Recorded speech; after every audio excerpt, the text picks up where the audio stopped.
Assalamualaikum warahmatullahi wabarakatuh. Kembali lagi di channel Keluarga Misterius. Apa kabar kalian semua? Semoga sehat selalu dan semoga diberi kelancaran dalam segala urusannya. Di kesempatan kali ini saya Dayun akan membawakan sebuah cerita yang berjudul Membusuknya Tubuh Si Tukang Ngutang.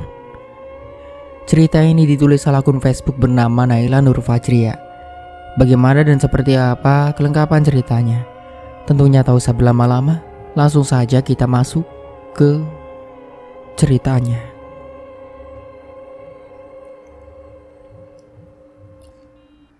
Bau busuk menyengat keluar dari sebuah rumah yang terbilang cukup sederhana dan layak untuk dihuni. Para tetangga sudah mulai curiga dengan aroma bau busuk itu sejak 2 hari yang lalu. Namun mereka masih bungkam. Hendak mengecek sendiri, tapi mereka takut dituduh yang tidak-tidak. Hingga pada akhirnya RT setempat mencoba menghubungi pihak kepolisian. Setelah menunggu hampir 1 jam, akhirnya para petugas berseragam itu pun datang, didampingi dengan 1 mobil ambulan.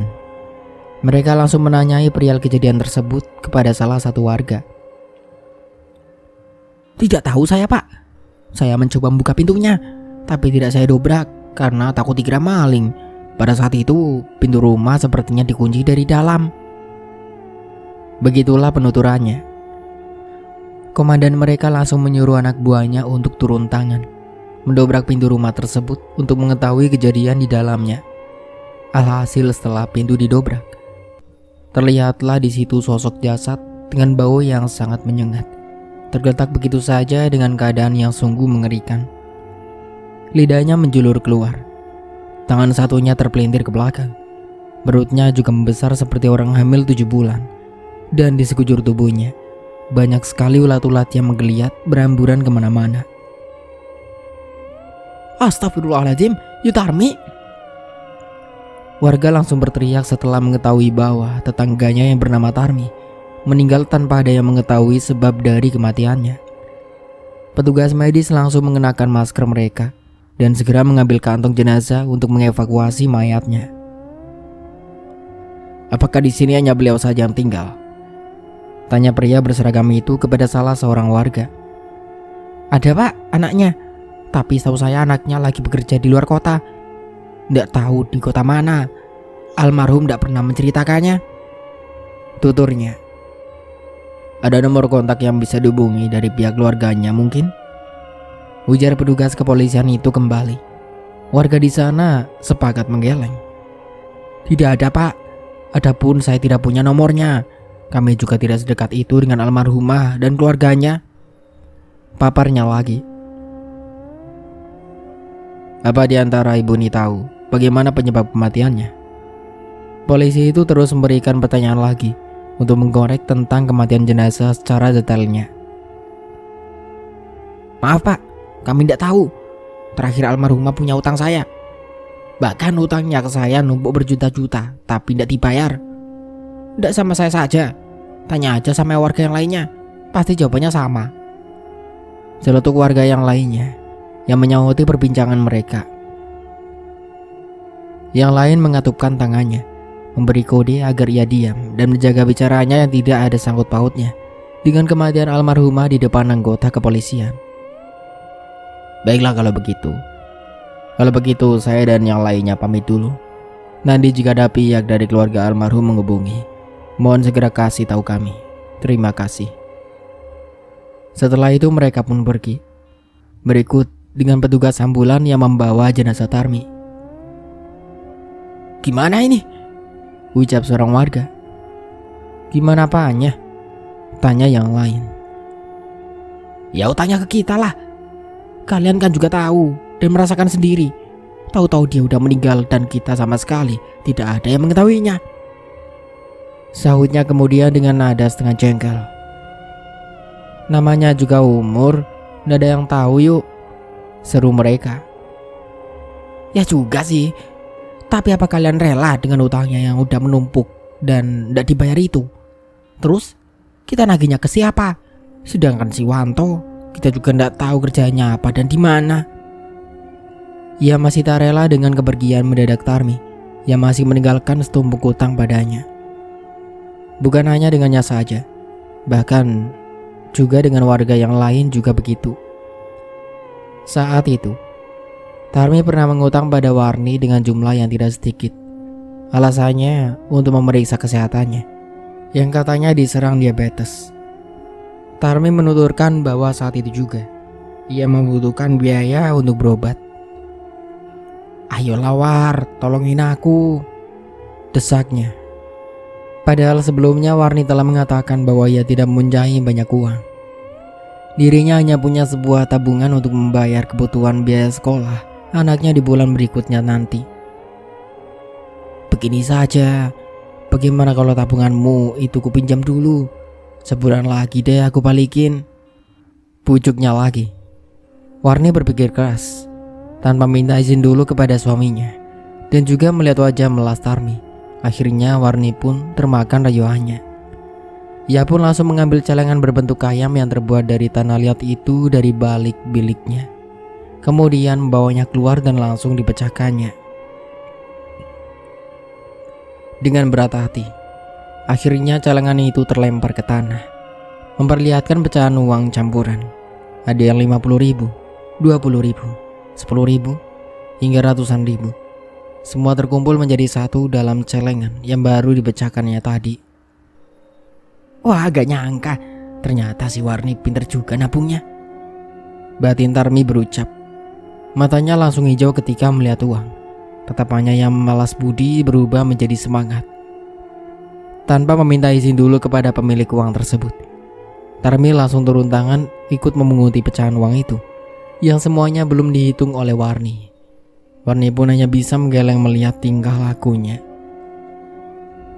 "Ingat ya Ayu, bulan depan uang ini harus dikembalikan, karena ini bukan uangku, tetapi tabungan untuk masa depan anak-anakku," Warni memperingatkannya kembali.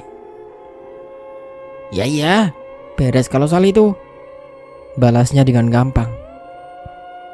"Nih ambil, total semuanya 3.500.000, dan 500 lagi aku pegang buat jaga-jaga sewaktu-waktu sekolah peras menarik biaya lagi," ucap Warni.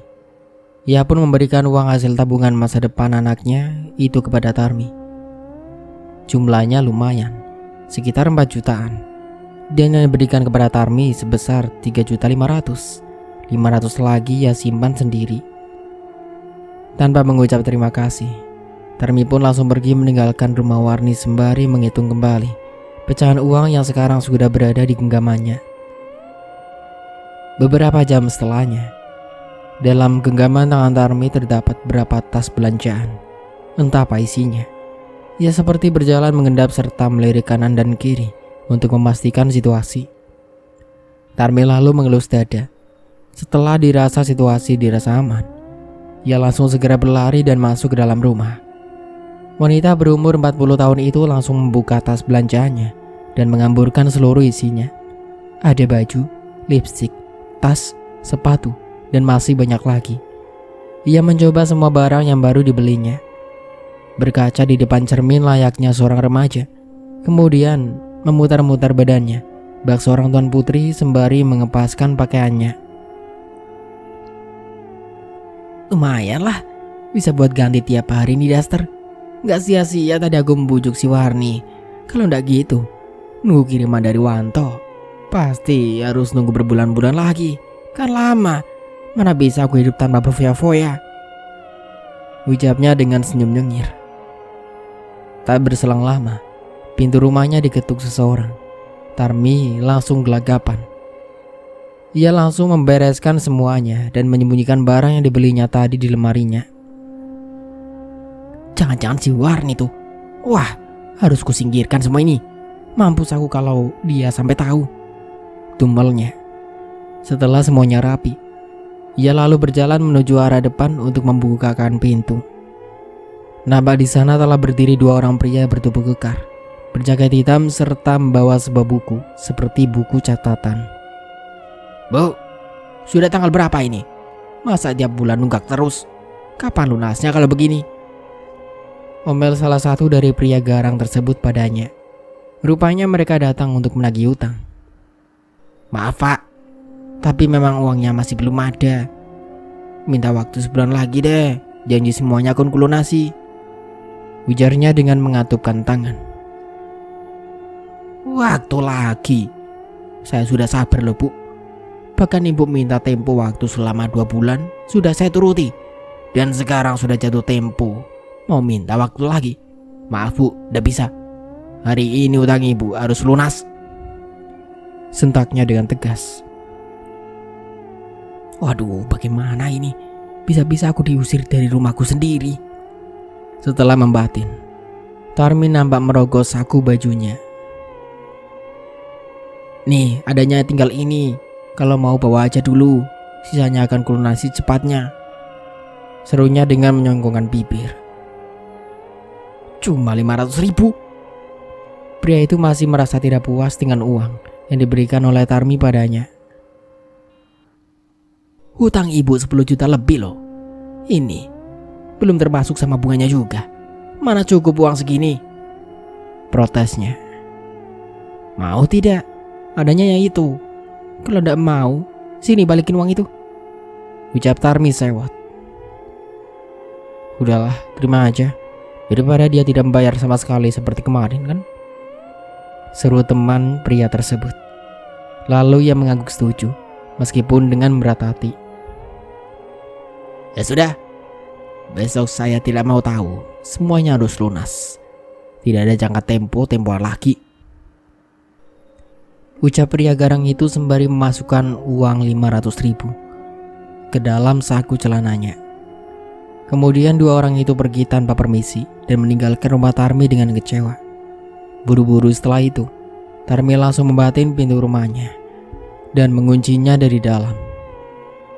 Duh, di mana lagi aku harus mendapatkan uang sebanyak itu? Wanto juga pelit sekali sama ibunya sendiri. Masa ngirim uang cuma sedikit? Sudah tahu utang emaknya numpuk.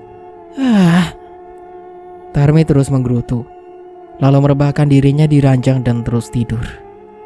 Hingga petang menjelang, rumah Tarmi masih tertutup. Lampu juga tidak dinyalakan.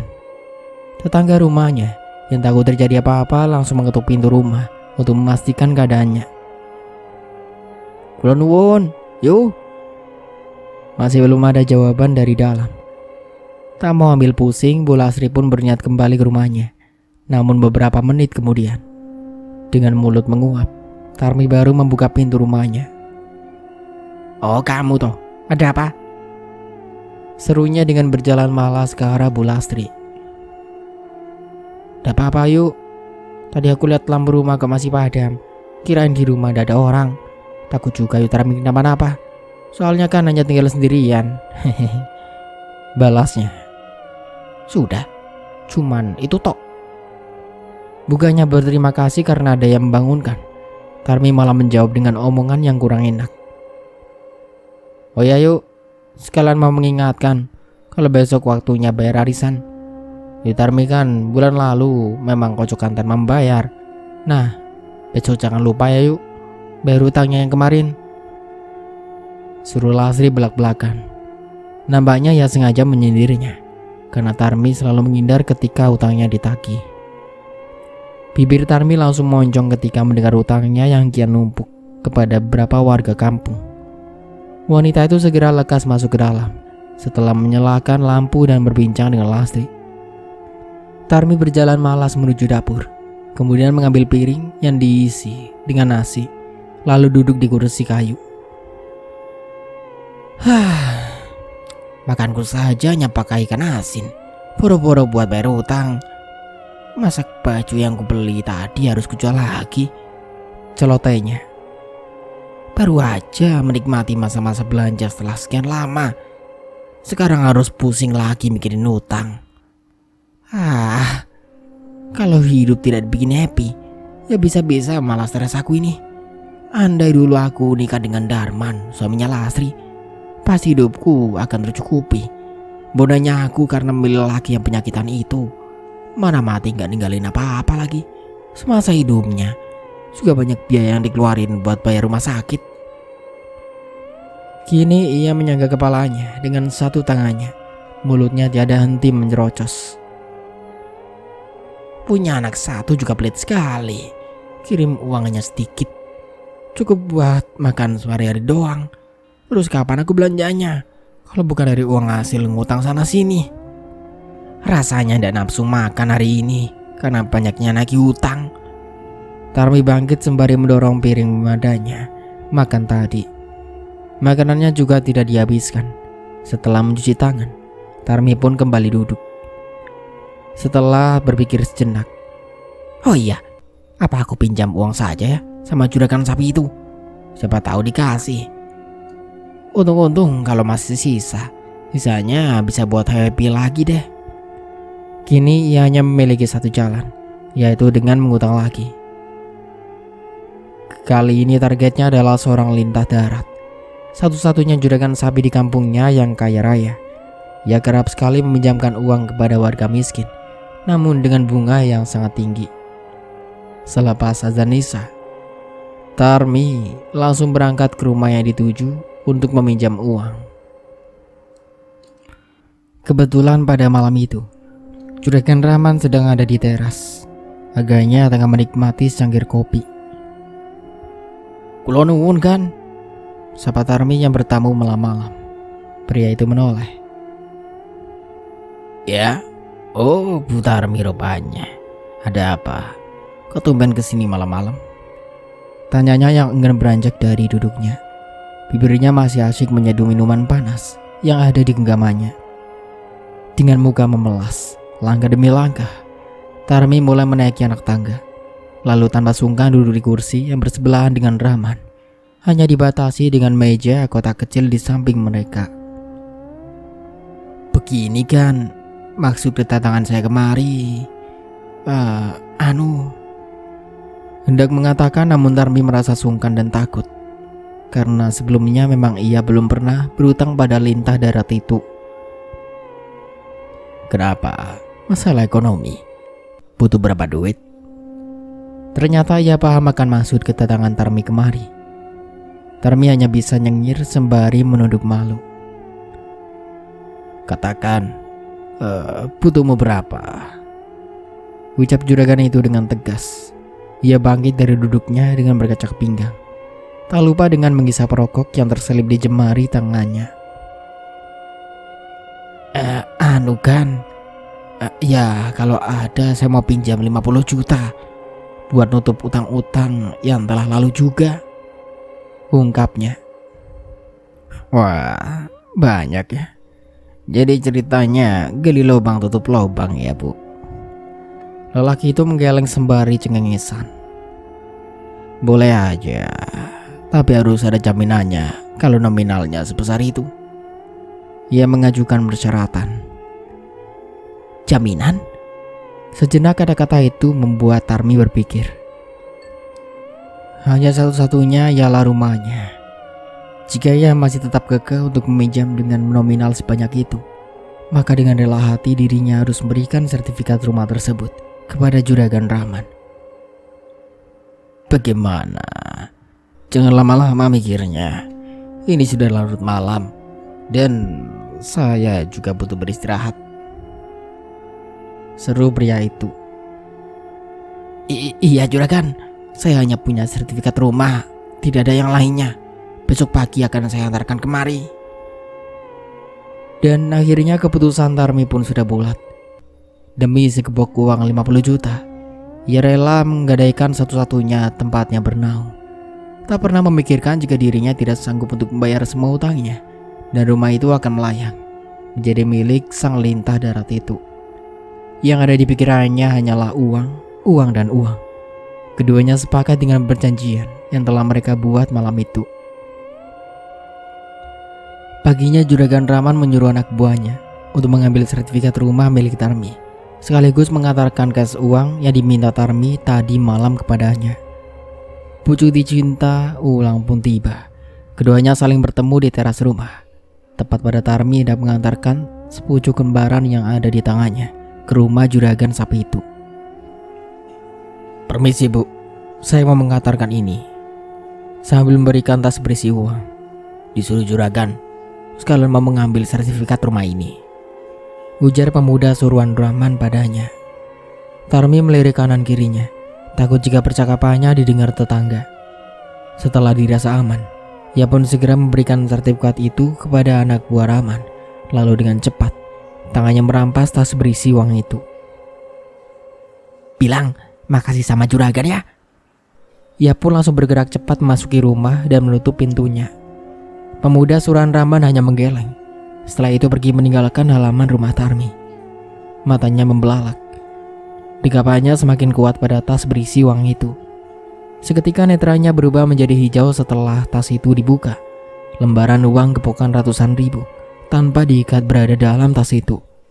Ia mengambur-amburkan uang tersebut. Senyumnya merekah kegirangan. "Hari ini aku mandi uang." Tawanya semakin melebar. "Aku bisa beli apapun yang aku mau," ungkapnya lagi. "Oh iya, ku sisakan dulu yang 10 jutanya untuk si rentenir itu sewaktu mereka datang nanti. Kalau tidak bayar lagi, bisa-bisa diusir aku dari sini," celetuknya. Tapi bagaimana ya caraku buat bayar utangku pada si lintah darat itu? Mana sertifikat rumah sudah dibawanya lagi?" Ia duduk termenung sembari menyangga kepalanya. Bodo amat, yang penting hari ini happy-happy dulu," serunya. Senyumnya kembali muncul setelah melihat uang-uang yang disebarkannya. Hari ini kan ada arisan. Lebih baik aku belanja dulu, sekalian beli perhiasan untuk kupamerkan kepada mereka. Terutama si Lastri yang sombongnya minta ampun itu. Masa gara-gara pinjam uang buat bayar arisan aja langsung ditagih. Dasar pelit, grotonya. Dengan uang yang ia pinjam dari lintah darat itu, disitulah ia berfoya-foya kembali. Hingga waktu siang tiba, saatnya dirinya pergi untuk menghadiri arisan ibu-ibu kampung. Mereka sepakat memulai arisan di rumah Lastri, karena hari ini gilirannya menjamu mereka di rumahnya. Berbagai masakan sudah dipersiapkan hingga buah-buahan. Pada siang itu, Tarmi datang paling terlambat. Ia berjalan sembari mengangkat kedua tangannya. Ia memakai gelang emas baru di kanan kirinya, tak lupa dengan kalung yang melingkar di lehernya. Ia sengaja mengambil posisi duduk di tengah-tengah mereka. "Misi ya, numpang duduk dong," ucapnya congkak dengan memamerkan semuanya. "Wih, perhiasan baru ya yuk?" tanya Minah, selaku salah satu yang hadir arisan itu. "Iya nih, kebetulan baru dikirim uang sama Wanto, anakku," ujarnya yang berbohong kepada semuanya. "Wah, asik dong. Terus kapan yuk hutang kita kamu bayar?" seru dia. Ia juga tetangganya Tarmi. Rumahnya berjarak 2 rumah darinya. Ternyata Tarmi memang memiliki hutang di beberapa orang. Dan sepertinya jika ditagih, ia selalu mengelak dengan berbagai alasan. Kadang nanti, tunggu punya uang dulu, besoknya lagi, hingga sampai saat ini tidak dibayar-bayar. "Baru juga datang, berapa sih utangnya? Gak seharga perhiasan ini kan?" omelnya. Ia kemudian merogoh tas yang juga baru saja dibelinya. Setelah itu mengambil beberapa lembar uang ratusan. "Nih, utangku padamu Las, 200 ribu ya, dibayar lunas. Dan utangku sama aku berapa? Lupa aku," tanyanya kepada mereka yang merasa diutangi oleh Tarmi tadi. "Yuk, utang sama saya 1.500.000. Terus hari itu pinjam lagi 500. Jadi totalnya 2 juta. Balas dia dengan semangat. Harap-harap Tarmi membayar lunas semua utangnya. "Sama aku 1 juta yuk, jangan lupa," timpal Minah. Kalau dihitung-hitung banyak juga ya utangku. Mana uang ini sisanya beli perhiasan dan yang lainnya lagi. Itu pun tinggal 2 juta. Paling lebih dikit. Yang lainnya aku tinggal di rumah. Gimana ini?" gumamnya dalam hati. "Yuk, gimana? Jadi gak bayar utangnya?" seru dia. Ia merasa curiga setelah melihat Tarmi terdiam. Iya. Ini aku cuman bawa uang 2 juta. Yang 200 ribu sudah ku kasihkan Lastri. 200-nya lagi buat bayar arisan hari ini. Sekarang tinggal segini. Bagi 2 aja dulu. Besok sisanya ku lunasi," ucapnya. Sudah kuduga. Gayanya aja yang sok, tapi bayar utang sulit, batin dia.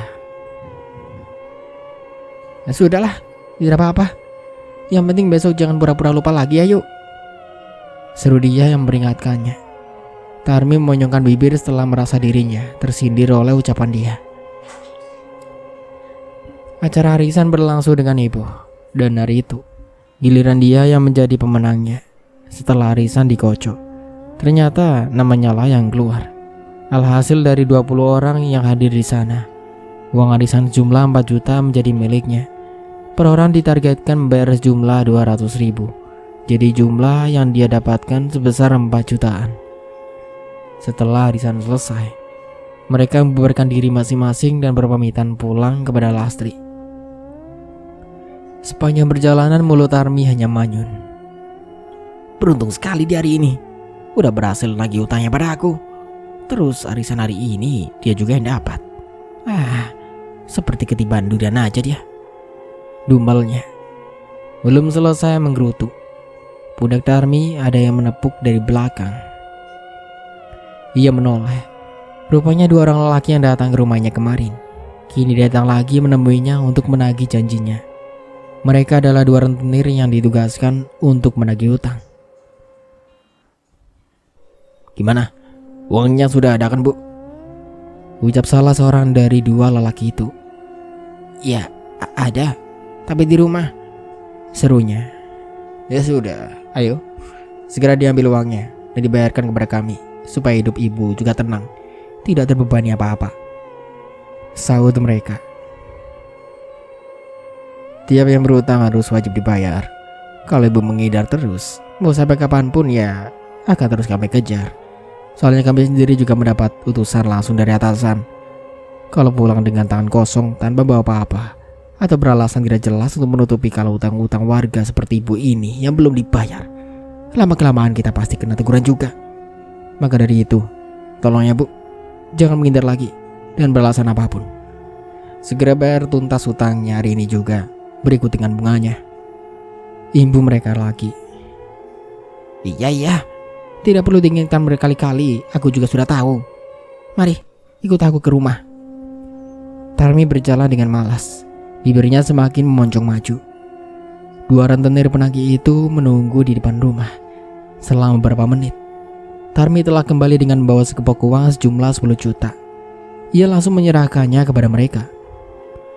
Loh, kok cuma segini? Setelah dihitung, ternyata mereka masih menganggap bahwa uang tersebut masih kurang. Lah, kan emang total utangku segitu toh, sahutnya ngeyel.